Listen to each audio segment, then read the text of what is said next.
This playthrough is rated M for mature. Welcome one and all to the final bit of content for Resident Evil. Revelations 2. In the last episode we did a bit of raid mode, and I said last time I'd finish raid mode, but to do the actual story of raid mode you have to do a lot of content, and as much as I semi-like this game, I didn't actually want to play that much content to unlock it. I'll show you really quick before we do the last bit of content, which is basically showing off the bad ending as well as some of the secret file content, which is just the behind the scenes stuff. So I only played a little bit further into this, and then when I read to get the actual end of the raid, it's not like you do easy mode and then that unlocks it and then you just do the rest of it for challenges and stuff like that. No, to finish raid mode, like I wouldn't say 100% per se, you have to do all the difficulty modes and get to the final like knock here at 9 or whatever, and the only way to get that is to buy the DLC for it. So if you have the DLC, you can play through all this to get to the very end and beat all of it, and when you beat it all you get to play as Alex, Wesker's sister. The farthest I got was I unlocked Chris Redfield, or not Chris, I unlocked Jill, and then if you get I believe you get 20 you get Leon Kennedy, and then 30 you get Chris Redfield, and then if you clear the campaign you get Alex to play as Alex, and then 90 or more you get Cypher. Cypher is this thing. You can basically run around as this version of yourself. So okay, let's quit this. Like I said, and it's basically time killer stuff, and I'm not, like I said, I could have gone through it and recorded at the very end, but the story is very minimal. All it is basically Alex, the Red Queen, is just testing out different fear-based programs and interactions and stuff like that. It's supposed to lead up to the main game or something like that. So, alright, so I have a continue on survival mode at the final boss. I'll patch in, there's a couple of extra scenes that are slightly different if you know you're going to be getting the bad ending, which is there's a scene where I'm gonna right, I have to skip this. I'm gonna add in probably here in a second. Let me get to the menu and then I'll tell you what I'm gonna edit in. I'm basically editing in a scene of Claire killing Neil just to show off what that scene actually looks like, and then I want to show off the scene where what happens at the end of Chapter 4, Claire's campaign with Moira, because there's a slightly different scene there if you know you're going to be getting the bad ending. It pretty much tells you you're getting the bad ending at that point. So I'll splice them in when I enter the store. You okay? Can you stand? Oh, shit! Behind you!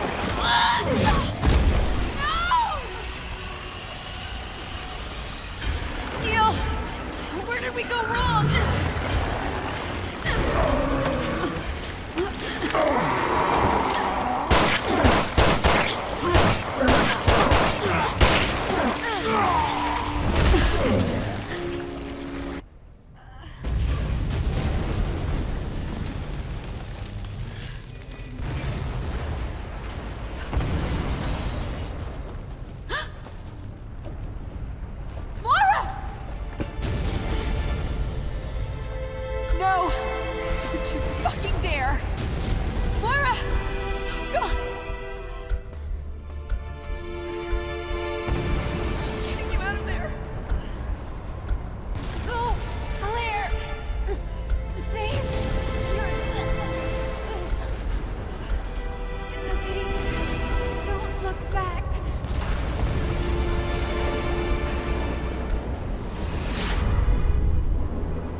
Okay, and the cutscene's basically the same, so alright, let's have...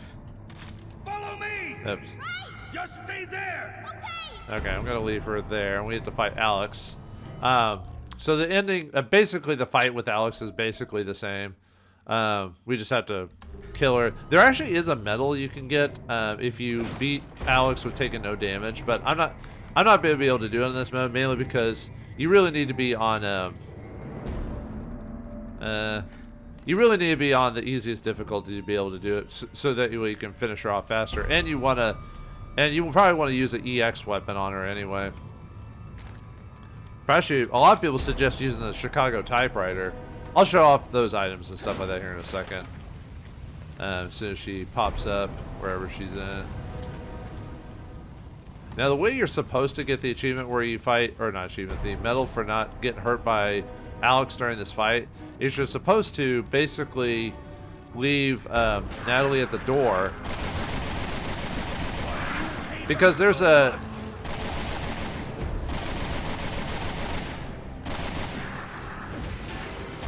Like, if you can just get the Chicago typewriter and just shoot the crap out of her. Because it shoots like super... The only problem with the Chicago typewriter is it shoots like super fast. Like, ridiculously fast.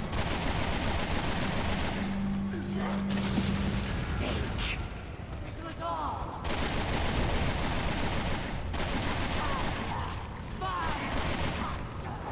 You will die.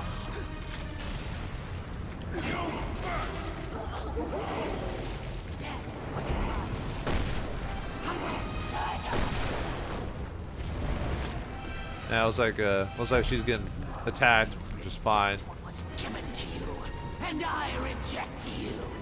Do you substitute, reject your reality and substitute your own? You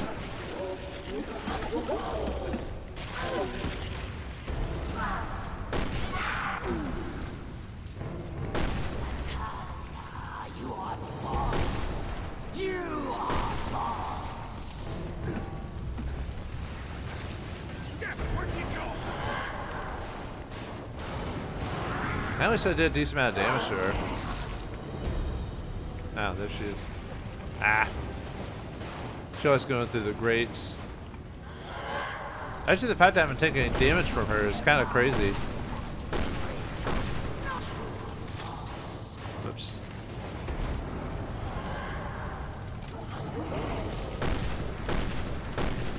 Ah.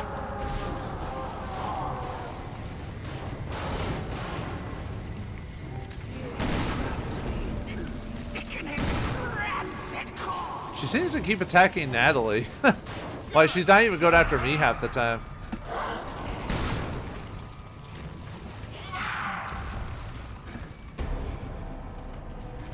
There we go, there's some magnum ammo.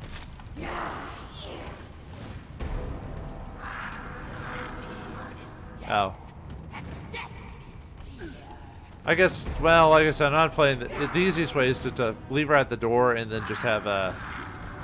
Oh.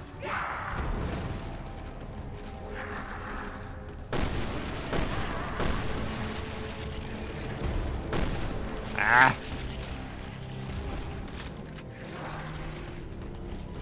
Yeah, because Barry and Natalie cannot take damage during this fight.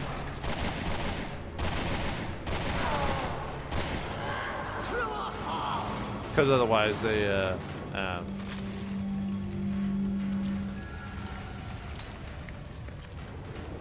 I'm doing better than the normal difficulty, and Survivor is the harder mode. Ah. Not sure if that counts as damage.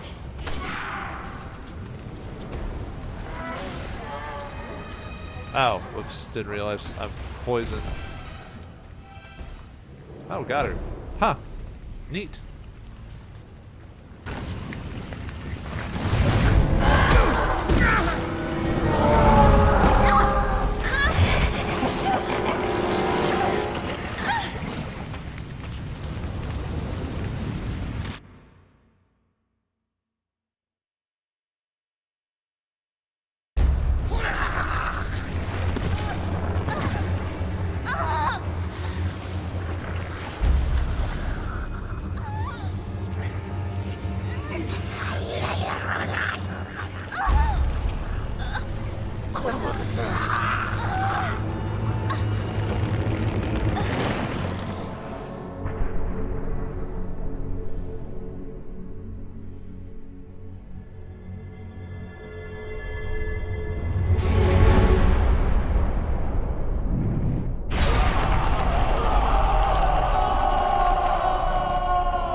Natalia, what are you? Natalia?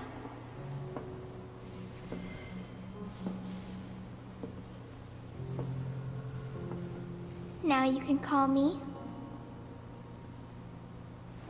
Alex.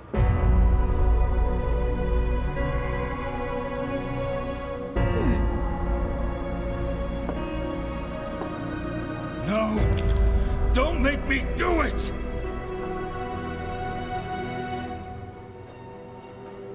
Make you do what, Barry?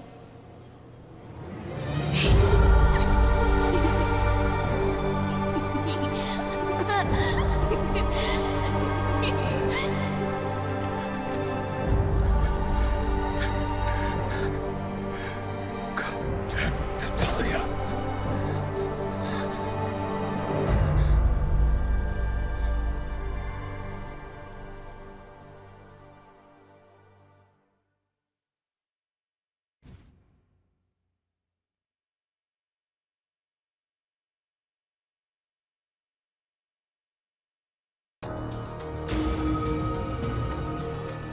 And thus, that's the bad ending of the game. So yeah, you get obviously, you know, Alex possessed Natalia via, you know, science, whatever. In the good ending, you can tell that she's been manipulated, but hasn't appeared. But in the bad ending, it's pretty obvious at that point. Too bad. Yeah, that plot line gets dropped. Like it never gonna. I doubt they're gonna bring it back for later entries, because obviously Seven was about, what was it, Jonathan Winters or whatever his name is, that really boring main character, and then the 8th one was about him, and then I don't know if I want to talk more about that just because spoilers. I'm not really a fan of that character, to be honest. Like everyone else remembers, like Chris Redfield, Jill Valentine. Well, I'll talk about that if I ever do those Resident Evil games. I like him for the aesthetics, but I'm not a fan of like the characters and stuff like that in it. So. And then they've got the new one coming out now that they say that's supposed to be kind of more of a throwback to the original games and crew and stuff like that. So maybe I'm interested in that one, but we'll see what happens with that one. But anyway, yeah, that's the bad ending of the game. Yeah, Moira and I already cut in the scene where, yeah, shows are getting crushed by the rocks and she dies. It's not like, you know, Claire turns around and you're not sure what happens to her. No, you straight up see her die. So that's pretty much the game saying, oh, well, that sucks. I mean, if we lost Moira as a character, who cares? I mean, she's your typical teenager character, and most people don't like her. But I like the fact that Barry is in this game anyway. And it's nice that there's a good and bad ending, I guess, to the game. And you can always replay the, was it chapter... Actually, you'd have to play chapter 3 again to choose to kill. It's kind of weird that Moira, by Moira not having killed Neil, she dies in that rock thing. That doesn't make sense from a...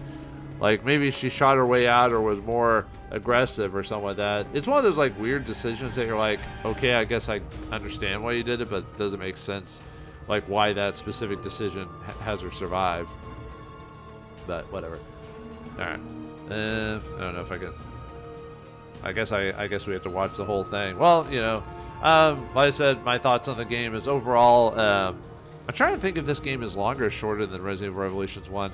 I feel like it's about the same length, despite it only being 8, even though it's only 4 chapters and 8 sections when you look at it. But it's mainly because the final chapter is pretty long, at least when it comes to Barry, and chapter 3 is kind of long too, depending on Claire's route. Although it is possible to beat this game in 3 hours. That's one of the achievements. You get the infinite rocket launcher if you can beat it in 3 hours. And I can see how that's possible. You just play it on... Because I believe, as far as I'm aware of, you just have to... I think you can play casual mode, and I think you can equip an EX weapon. So you get just... The EX weapons, what those are, they're just really, really powerful versions of weapons you can use. But if you use them, you get a C rank automatically. But... if you're just trying to beat the game with time-wise, that doesn't matter. So you just choose the easiest difficulty, choose an EX weapon, and then just run through everything, basically. And only shoot the stuff that maybe is immediately in your way. But if you're on casual difficulty, you have a lot more HP and can take more damage while you're running through the story. And there's a lot of tricks to, like, straight up skip enemies. Like, there's a lot of encounters you don't even have to fight. Like the, I think it's called the Druga. It's that weird tentacle creature that uses tentacles to protect itself. You can actually skip fighting it. In was it chapter 3 with chapter 3 with Barry. You don't even have to fight that thing. You can skip it. Like the first encounter you had to fight, but the second encounter you can just use a smoke screen, grab the power box, put it in the door, and just leave. You don't even have to fight it and waste your ammo in that thing. Although you do have to fight it again later anyway, so I guess it doesn't matter at that point. But there are a lot of tricks to skip those parts. I was just looking at the voice actors there. So Sam Riegel, yeah, Matt Mercer, Yuri Lowenthal, yep, heard all those guys before. You can usually tell the same type of voice actors. They use that's the only problem I have with a lot of voice actors. Sometimes they'll use the same guys over and over and over again, and sometimes you won't get unique voices because they, even though I'm the same guy who'd rather hear, like, there's a couple of guys I wouldn't mind hearing all the time, like Jim Cummings and stuff like that. It's like if he's in a game, I want to play it, you know, that type of thing. But anyway, yeah, like I said, decently the game, a lot of replayability, mainly just for the bad endings as well as the good ending, bad ending, as well as collecting all the medals, and doing all the little achievements to unlock all the rewards. You can unlock all the concept art and secret files and stuff like that. So there's you get a lot of money's worth for the game. Now, overall, I would rate the game probably like a 5 or 6 overall in terms of just gameplay. Because I think it's just even though you get a lot for your money, it's just the variety of enemies is kind of weak in at least the main game. If you play raid mode, you get to fight the creatures from Revelations 1, and as well as I think Resident Evil 6. I think some of the enemies make appearance, but in Revelation or in the raid mode, you get to fight hunters and stuff like that. So a lot of the enemies, because I guess they use the same engine for Revelations 1 and 2, so they're able to port over a lot of the same monsters without too much difficulty, I assume, because I think Revelations 2 didn't come out that much longer after 1 did.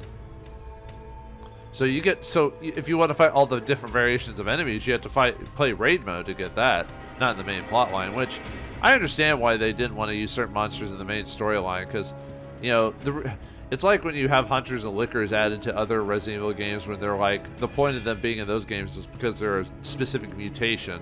Why would they appear in other games when they're using different viruses and stuff like that, you know? It's because they're iconic, and so you want to use it. It's kind of like, you know, the main enemy from Resident Evil, or the Nemesis. You know, he's so memorable, you know, they try to bring him back multiple times, certain variations of it, but I'm kind of glad Capcom made these games, just because, you know, Resident Evil, like 5 and 6 turned into more thrillers than survival horror, and so they wanted to go back to survival horror by making these games. Unfortunately, as far as I'm aware, these games didn't sell as well as their main story counterparts. Like 6 made a ridiculous amount of money, unfortunately, and it basically told Capcom, they're like, oh, we need to keep making Resident Evil be like this instead of survival horror, which, but weirdly enough, even though 6 sold well, when they made 7, they went back to survival horror again. But the thing I don't like about 7 is just the main character and a lot of the stuff surrounding him is kind of boring. So, you know, I'd rather go back to like a Resident Evil 1 type of thing. But And the music wasn't bad in it too. Really, the main thing I really like about this game overall, despite me rating it more average, is Barry. The introduction of Barry in it. And that's pretty much the only reason I like this game. Claire Redfield, I mean, I'm glad she's there, I guess. I'm just more a fan of Barry. So, yeah, I wasn't able to defeat Alex without taking any damage. Well, I didn't take damage. Natalie did, which Natalia did, which is interesting. That fight, I had, well, I wouldn't say I had trouble when I was playing normal difficulty, but when I played survival mode, you think I'd have more trouble. She kept attacking Natalia, or Natalia, so I never got hit. So, and your companion will auto heal, so you don't have to worry about their HP. So I could have swore I killed enough people with a knife. I was replaying the levels, trying to unlock all the medals just for fun, you know. Actually, I'm surprised I did decently. Skilled survivor. Yeah, when you beat survivor mode, you unlock no escape difficulty, which is the hardest difficulty, and then you unlock the meat grinder weapon. Worst possible outcome, that's for watching the bad ending. Get the Alex figurine, monster Alex figurine. Bugging out, that's for finding all the bugs in the game, so you got the secret file number 12. And then Bug Professor is finding all of them. You get rain mode gesture, sit down. And then Inquisitive episode 4, that's for finding all the unlockables. Concept number 18, Master of Unlocking, that's unlocking all the gimmick boxes for Natalia. Routes to the Future Past, that's for, I think that's for doing both the good and bad paths in the game, I think. And then if we look at the medals, oh yeah, I'd have to play the game, but I just play casual mode and figure a way to do that. And I thought I defeated enough people that level's long enough. So I don't need BP. I found a trick to basically grind as much BP as I want, and I bought all the skills off screen to do that. Easiest way to do it is I'll show you really quick. I won't actually do it. Is you play episode 2. I'd probably do like casual mode or something like that.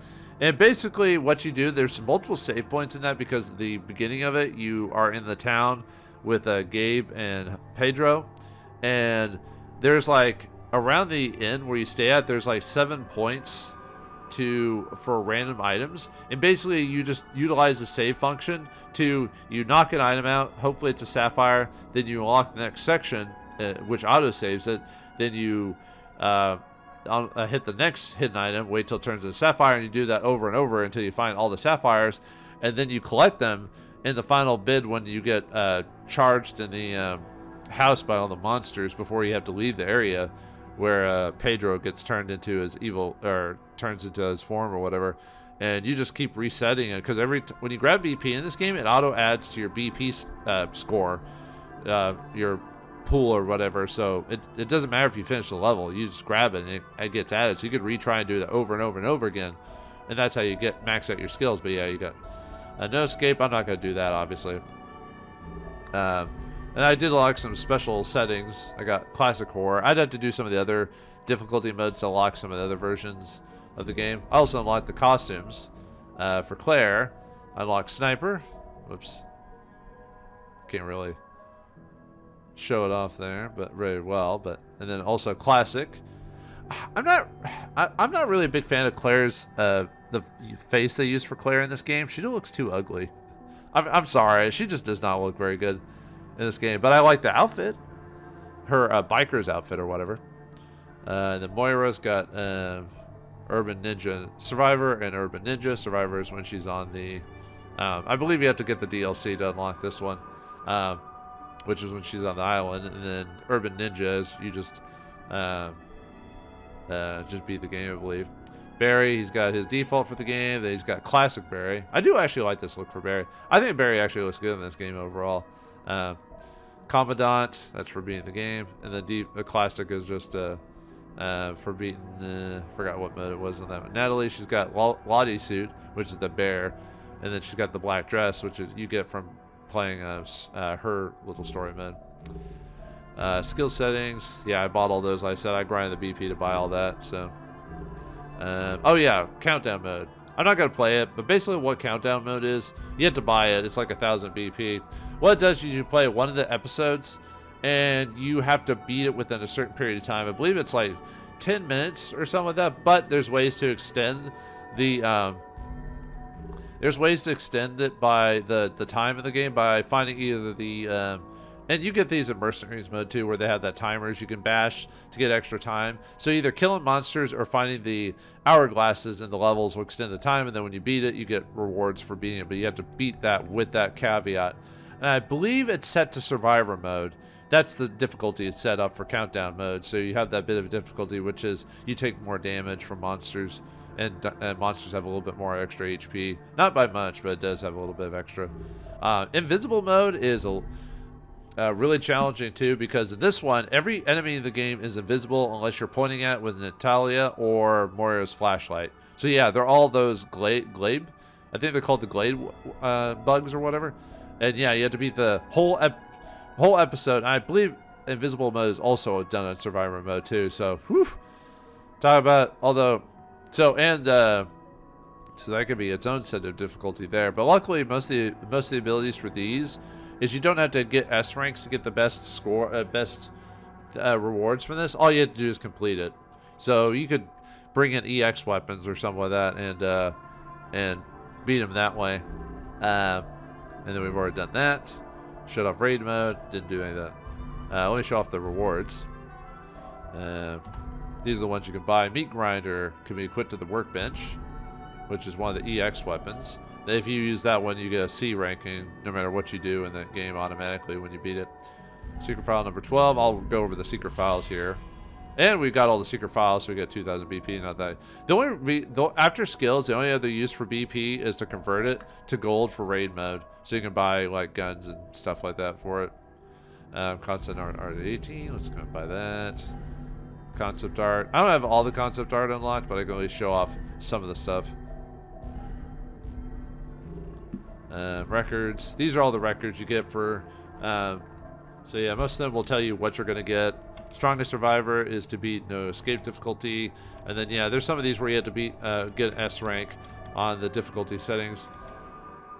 Probably the best way to do it is to just try and do it on no escape difficulty. Try to get S rank there, because luckily you can just do specific episodes and keep playing them over and over and over again until you get S rank, and then go on to the next one and do that over and over and over again, and then you get that. So that's the nice little thing about that. And then yeah, here's for beating at 3 hours. You get the one-shot massive destruction. It's basically infinite rocket launcher. Island Dictator. Obtain S rank for all 4 episodes for all difficulties without using the EX weapons. And then Speedster is beating it on countdown mode. Swift to the Wind is clearing all of them. Sixth Sense is invisible mode, and then getting the rewards for that. But and then yeah, you get if you do Swift Wind, you get a special weapon for Natalia, specialized brick, and specialized weapon for Moira, a specialized crowbar. And then yeah, these are just all the rewards to get for them. Yeah, a lot of them are, and all the medals in the game. Oh yeah, I never went over the medals. Most of them are pretty straightforward. There's a few difficult ones.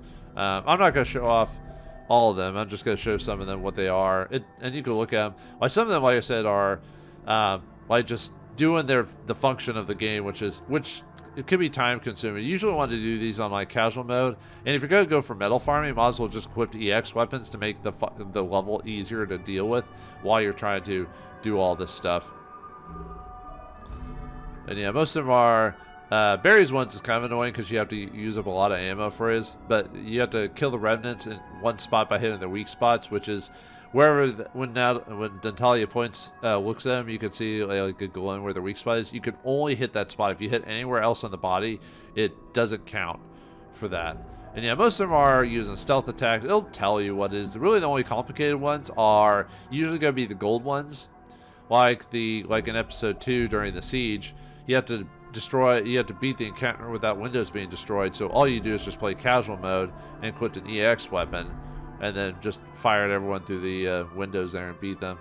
And then there's some with I got this the first time by complete accident, which is escape the village without taking damage from Mutant Pedro, or you could kill him either way.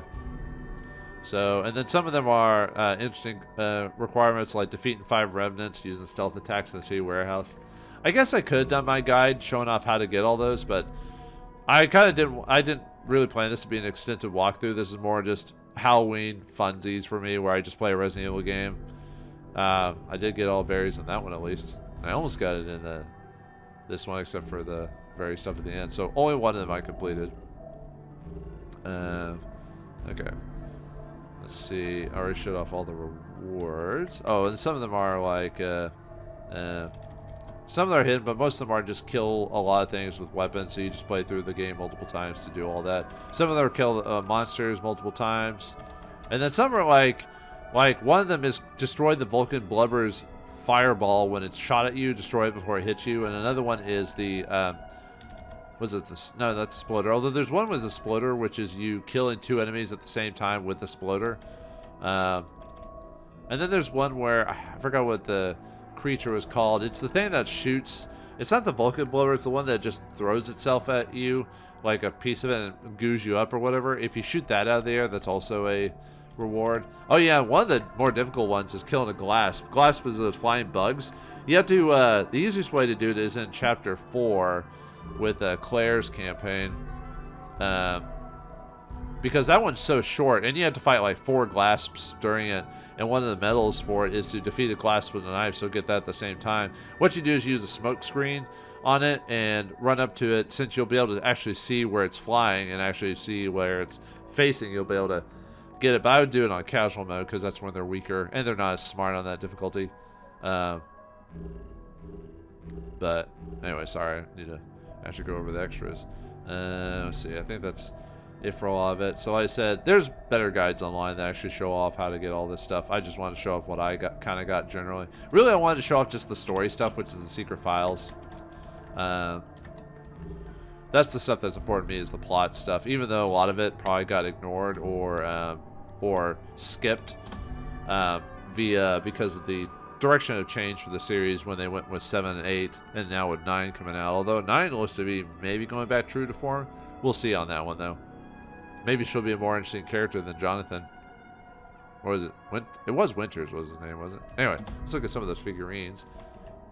So there's Claire in her hurt form for whatever reason.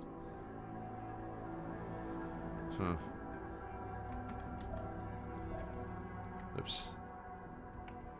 I don't like her in her hurt visage, but whatever. Okay, wait. Claire, classic Claire, sniper Claire, cowboy Claire. I think you could unlock that during the main game too, if I remember the original game. Yeah, Moira, all her different outfits. Barry and his different outfits. Natalie and her different outfits. There's a Vegavine, Alex. Where those go? The Afflicted, Ironhead. There's the Sploder,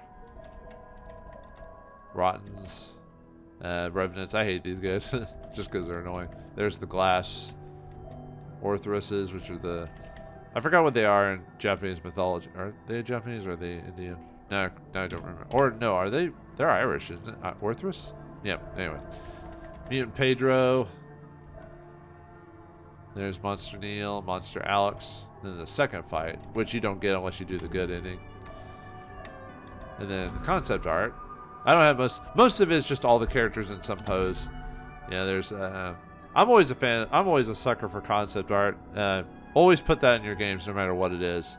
Always put concept art in there, because it's always interesting to see it. But like I said, I don't know. Just Claire doesn't look as good in this game. I don't know why.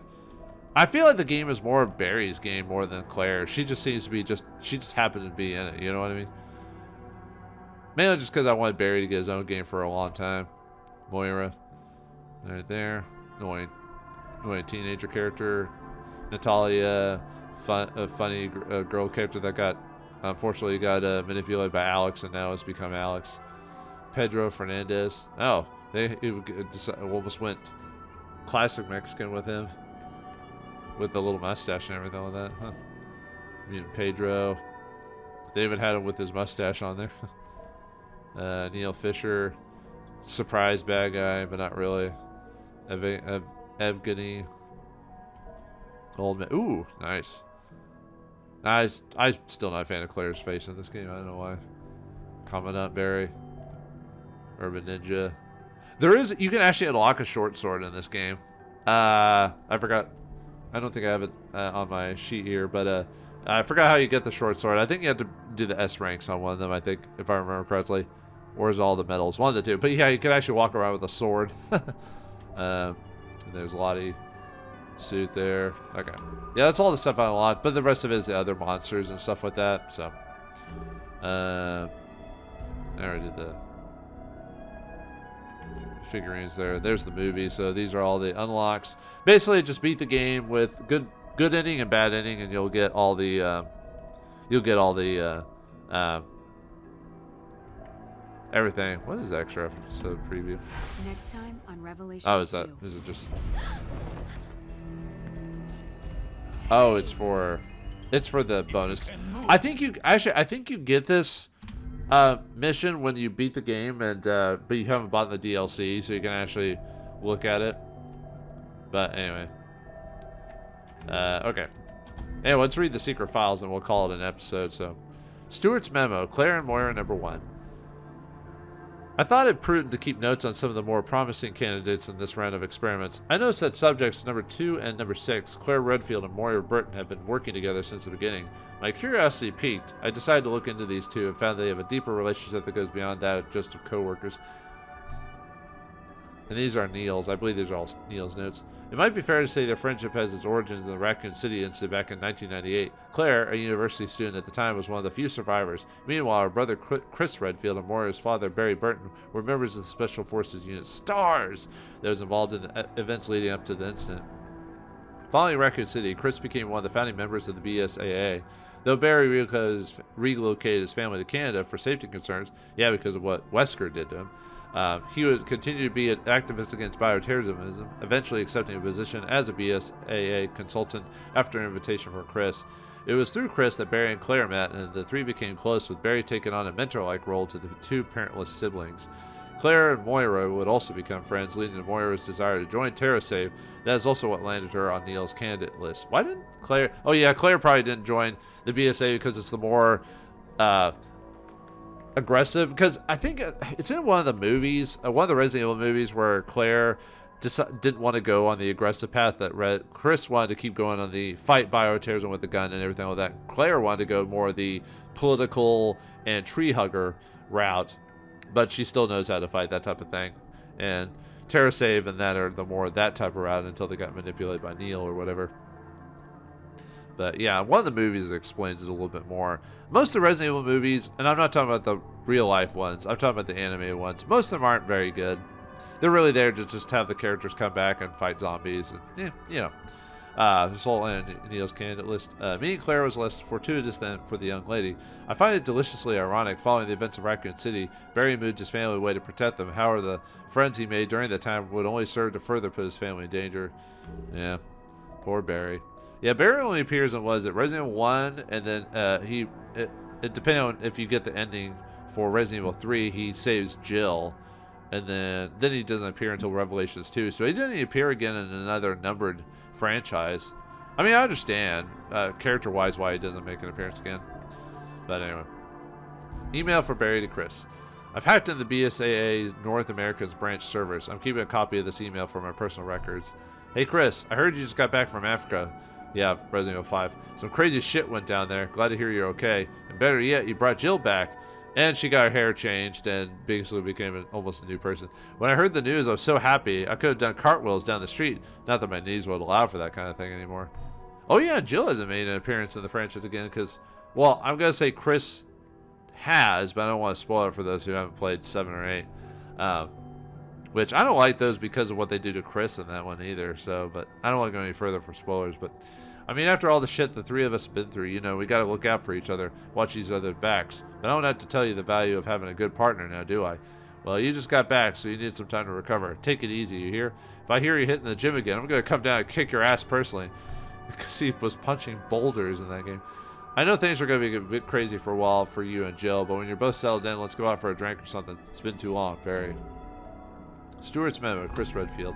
Chris Redfield is the older brother of candidate number 2, Claire Redfield. He's been at the center of the number of bioterrorist incidents and more recently is known as the man who killed Albert Wesker. Chris is a member of the Bioterror Security Assessment Alliance, BSAA. He's one of the original 11, the name given to the organization's founding members. In 2009, he and the BSAA were a major part of the suppression efforts to contain the bioterror threat in Kujuju, Africa. Here he had a confrontation with Albert Wesker, killing him during the engagement. Currently, he's been spending most of his time at the BSAA North American branch, serving as a team leader to mentor new recruits. Claire and Moira, 2. Follow-up on candidates number 2 and number 6, Claire Redfield and Moira Burton. Claire met Moira through her friendship with Moira's father, Barry. Moira looked up to Claire like a big sister, sometimes trusting her more than she did her own father. When Claire joined TerraSave, Moira was determined to do the same, despite strong opposition from her father who tried to keep her away from the dangers of bioterrorism. It's clear that Moira has a deep level of trust and respect for Claire. It will be interesting to see how this will play out during the experiment. Will their friendship be able to survive this ordeal, and how will that affect their responses to the experiment? I'm looking forward to watching it unfold, particularly how these factors contribute to their emotional responses, if they serve as a trigger for fear. Barry Burton. I've hacked into BSAA North America's branch servers. I found the profile of candidate number 6's father, Barry Burton, blood type A, BSAA North American branch consultant, family, wife, $2, Moira and Polly, residence Canada. Following the Raccoon City incident in 1998, he relocated with his family to Canada for their safety, fearing any potential retaliatory attacks from anyone connected to the Umbrella Corporation. Since then, he's been living out of the spotlight with his family, occasionally participating in anti-bioterrorism activities. He currently works as a consultant for the BSAA, having accepted the position as an offer from his friends Chris Redfield and Jill Valentine. Alex's thoughts on Franz Kafka. That's the story about the guy who gets turned into a cockroach. I really have no idea. I mean, the only idea I thought is because of what Alex turns into, I guess, is she's turning to a cockroach. Whatever. As I read Kafka's The Metamorphosis, I can't help but feel that it's an autobiographical account of the author's life, with Gregor Samsa representing Kafka himself. Kafka worked an ordinary job, lived as a very mundane life. Despite this, he wrote fantastic works filled with madness and despair. His writing was his outlet as he toiled away at everyday life, but his family and friends couldn't understand his works, couldn't relate to him. I'm sure he must have felt lonely and isolated from the rest of the world. Kafka would eventually fall ill and spend his final days wasting away in a hospital bed. While his body experienced agonizing pain, his mind was tormented by fear, the fear of death, fear of the unknown, and the fear of isolation. It is this fear and the emotions born from it that made Kafka's works so rich, as he could critically examine madness and suffering and make these concepts the driving force behind his works. Very few of Kafka's numerous works were published while he lived, and upon his death he left them to a friend with the instructions to burn them unread. Fortunately, that friend saw the value of Kafka's legacy and preserved them for the future, ignoring Kafka's final request. Even today, Kafka's work continues to chant us with their vivid depictions of fear. It is that fear that drives us, compels us. Fear is born from human instinct, and it's the basic emotion that keeps us alive. The fear of death, the fear of failure, fear of isolation and loneliness. Fear is the most powerful motivator. Those who control fear control life itself. Though his life came to an abrupt end, Kafka's name lives on through his works on fear and madness. He has attained the greatest power man can hope to achieve, immortality. I too will harness the power of fear and infect this hellish world with it, and in the process I will be resurrected as one who has mastered fear. While Kafka merely lives on through his work, my work will help me to live on, and through a little girl. I wonder what the original idea was going to be for Alex to make a reappearance later on, but I know that was probably one of those red herring type of plots where maybe something would happen, maybe not, or whatever, but I kind of wondered what the original intent. What were they going to make a Revelations 3 type of thing, or add it to the main storyline? Who knows? Stewart's memoir, Claire Redfield. Out of the candidates in this current round of testing, number 2, Claire Redfield displays an extraordinary amount of compassion. Among the most notable examples is her saving Sherry Birkin from certain death during the Raccoon City incident, and then she ended up in Resident Evil 6. Sherry is the daughter of William Birkin, the scientist who developed the G virus. With Sherry having been infected herself, it would have been easy to simply let the child die. Having become a host for the G virus, Sherry is placed under strict government control. Claire continued to care for her, visiting her frequently, and the two developed a friendship that continues to this day. According to my sources, the protective care that Sherry is under will be ending soon, but I was not able to ascertain the reason why. Another notable example of Claire's compassion is during the Harvardville incident in 2005. I believe that's... Wait, is that Code Veronica, or is that one of the movies? Anyway, Claire took it upon herself to protect a little girl during... Oh, that's one of the movies, yeah. during the attack, even jumping into an area filled with hostiles without a weapon in order to rescue her. Claire is also, yeah, they're trying to add the movies as canon. Come on, Capcom. Don't try to make everything canon. Sometimes it can just be a fun movie and doesn't have to be part of the main storyline. Claire is also close to canon number 6, Moira Burton. Claire is very close to the Burton family. As Claire is an orphan, it seems that Barry has become a father-like figure for her. As such, Claire has developed a sister-like relationship with Barry's 2 daughters, and Moira in particular. Following a certain incident in the Burton household, the relationship with Barry and Moira became strained, because Moira shot Polly with Barry's gun. As Moira became more rebellious, she often turned to Claire for advice and support. Claire has undoubtedly become a figure of admiration and respect for Moira. With Moira also involved in the experiment, it'll be interesting to see how her relationship with Claire develops and what role Claire's compassion will play in her emotional responses. I'm particularly looking forward to seeing it all play out. Alex's memoir about Spencer. Oh yeah, the guy from Code Veronica. Well, Spencer's been mentioned since the beginning of the game. He was mainly in 5. And then during the cutscene with Wesker, and then during the DLC. On the verge of my plans coming to fruition, I can't help but reminisce about my past, in particular the foolish old man who made me who I am. I speak, of course, of Lord Oswald E. Spencer, because wasn't Wesker basically just a weird experimentation of Spencer's, so he could basically jump into his body? He had it all. He commanded wealth and power at his fingertips, but it wasn't enough for him. No, he wanted more. He felt that this world was in ruin and that mankind was on a path of ultimate destruction. He wanted to create a new world filled with order. This world would have no use for the weak, foolish masses. He wanted to make a race of advanced humans in a perfect utopia, and he would rule over this new world as its god. To those ends, he collected gifted children from all over the world to train their minds and bodies to be the chosen ones for his new world. They were subjected to hellish tests of endurance, and they were injected with a virus to see if they were truly fit to rise above humanity. Sadly, most of them weren't, and so they died, one by one, until only 2 remained, Albert and myself, the last of the Wesker children. Spencer placed all his hopes on us. He tasked us with the burden of making him a god, and foolishly and compulsively, we scrambled to follow his orders. Except Alex was never mentioned in the main storyline, so this is another retcon. Eventually, we both realized that we had zero obligations to obey a stupid, decrepit old man. Our loyalty was a ruse, and we continued our duplicitous use of his vast resources. Eventually, with Albert on the verge of completing his own plans, he snuffed out the old skinflint's life with his bare hands, a fitting end.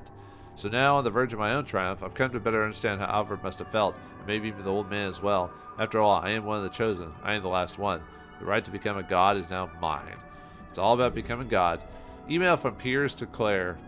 Piers is from Resident Evil 6. Dear Claire, on behalf of our unit, I just wanted to say it was real nice to get to see you the other day. Thank you for taking the time to talk with everyone. The guys really appreciated it. I know you're surprised by the men's reaction upon first seeing you. Let me explain. When we heard that TerraSave would be arriving on location, well, the men knew that you'd be coming, and so they got a bit excited over the idea. They only heard stories about you, and since you're the captain's sister, well, let's just say they're expecting someone more along the lines of his build. So they're expecting Claire to be a muscle-bound jughead.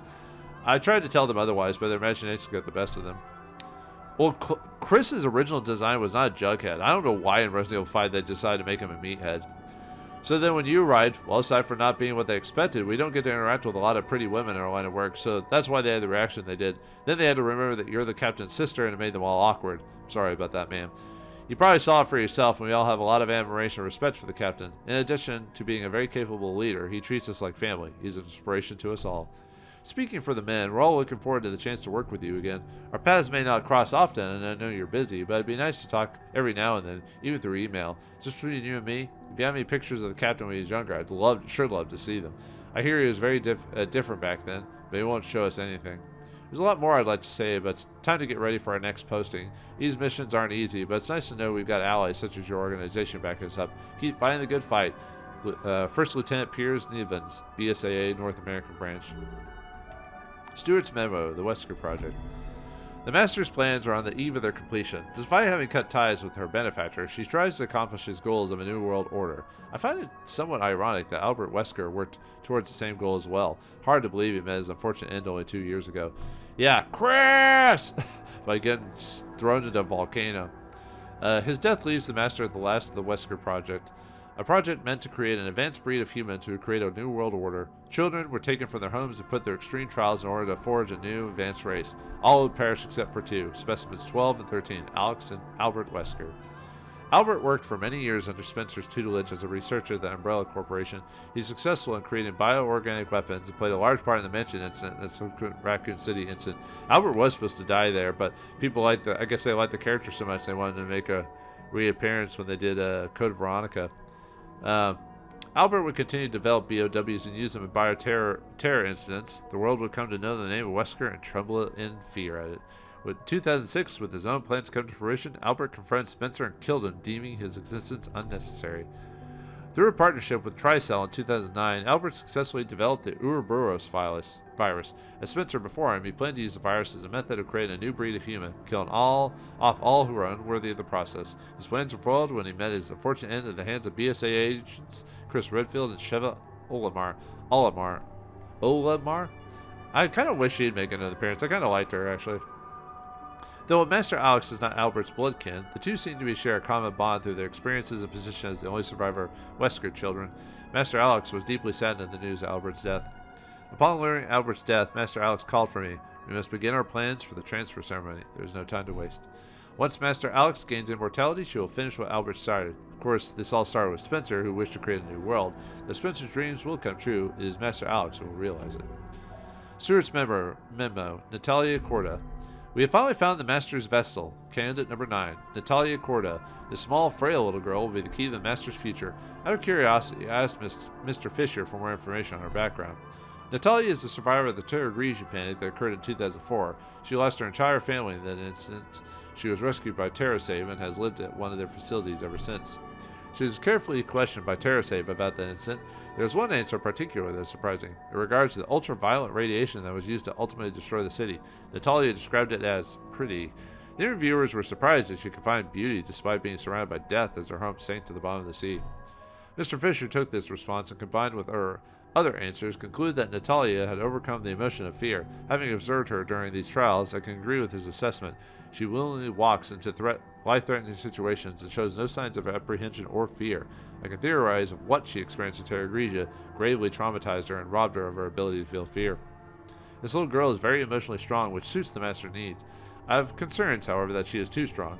There is no doubt about her suitability to become the Master's new vessels, but with this strength of conviction, would she be able to repress the Master's psyche for overriding her own, even after the transfer had been completed? But as I am just a humble servant, surely the Master has already taken this into consideration. As of now, all the Master's plans have proceeded flawlessly. I have no doubt that this plan will also succeed without incident.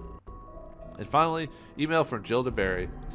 Hey Barry, how's it going? I hope you're up to your usual wisecracking self. I'm back from Africa. I heard from Chris that after my fight with Wesker, the BSAA listed me officially as KIA, and that you took the news pretty hard. I'm sorry to have caused you such grief. I'm alive and none the worse for wear. Although I do look a bit different now. Well, you'll see. So how are Kathy and the girls doing? Have you managed to patch things up with Moira yet?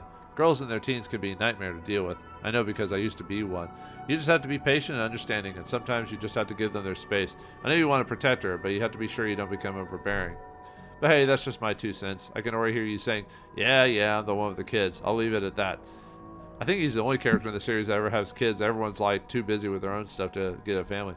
But I do hope you manage to smooth things over. Since you become a consultant for the BSAA, well, I don't have to explain the job and its dangers to you, so every minute you can spend with those you love is valuable time.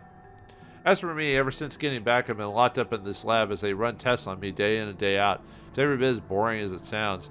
Rehab should be starting soon, so that's something to look forward to. At this point, I'd take a battlefield full of BOWs overlooking another test tube again. We should all meet up when I'm back on my feet again. It'll be a blast. Jill. P.S. I heard I didn't even get a funeral, so that means I should be getting one hell of a welcome back party. Right, Barry? Too bad Jill didn't make an appearance after 5 and 6, which is weird she didn't make an appearance in 6. But anyway. Probably because that's probably the reason why this is in this game, is to give you a reason why Jill's not there. She was in a test facility of some sort, so. I do like when the games like add a little, for those who are fans of the series, it's a little snippets of like what's going on behind the scenes. Too bad when they did 6, 7, they pretty much kind of changed the continuity and changed where they were going with the franchise. So All right, well, that's it for Revelations 2. I hope you enjoyed my overall playthrough of it, and hope you enjoyed the spooky season and the horror-filledness that Resident Evil Revelations 2 added. So, well, that's it. I know I could keep doing raid mode, but oops, sorry, I touched the mic there. There's probably going to be a scratch there. But overall, yeah, just enjoy the game for what it is. And, well, what Resident Evil game will I play next year? Well, it'll probably be... Actually, it might be 7, or I might do one of the remakes. Well, we'll find out then. But for this game, we're done. So thanks for watching. Hope you enjoyed. I'll see you next game.